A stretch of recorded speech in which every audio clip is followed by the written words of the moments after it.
ពេលខ្ញុំដើរទៅណាអញ្ចឹងតែងតែមានមនុស្សប្រាប់ខ្ញុំថាចេះអូយនៅភ្នំសពៅអូនឯងស្គាល់ទេមានគេស្គាល់បុកលហុងអាជីណែតមួយឆ្ងាញ់ហើយលើគេថាមានបុកពោះកោកំពងខ្ញុំនៅខាងក្រោយហ្នឹងក៏ខ្ញុំហ៊ានឆ្លើយដែរបងប្អូនកាលខ្ញុំផ្ទុះល្បីមុនបងខ្ញុំខ្វះគេព្រោះដោយសារតែខ្ញុំអត់ដែលសូវបញ្ចេញមុខទេខ្ញុំបញ្ចេញតាមមហូបរហូតដោយសារមុខខ្ញុំអាក្រក់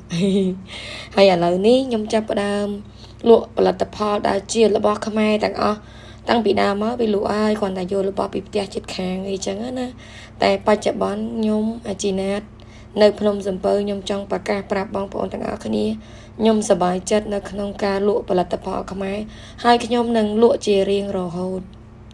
បងប្អូនមករយៈនេះមួយថ្ងៃនេះបងប្អូនដឹងហើយថាស្រុកយើងកំពុងតែចាប់អីបងប្អូនដឹងហើយថាហេតុអីបានជាខ្ញុំអាចលក់បានថ្លៃនៅក្នុងភូមិភ្នំសំពៅហ្នឹងទី1ខ្ញុំប្រើវត្ថុធាតុដើមថ្លៃបងប្អូនបានខ្ញុំលក់ថ្លៃហើយមួយទៀតខ្ញុំអាចថាខ្ញុំមានគេហៅថាគុណតម្លៃមួយគឺការធានារ៉ាប់រងបើសិនជាមួយញ៉ាំអត់ឆ្ងាញ់ខ្ញុំដូរលុយវិញ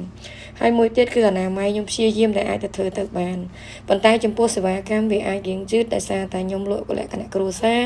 អញ្ចឹងហើយវារៀងយឺតអញ្ចឹងណាក៏ប៉ុន្តែតកតងជាមួយនឹងគ្រឿងផ្សំអីគ្រប់បែបយ៉ាងគឺខ្ញុំពេញចិត្តនៅក្នុងការប្រើរបស់ខ្មែរបងប្អូន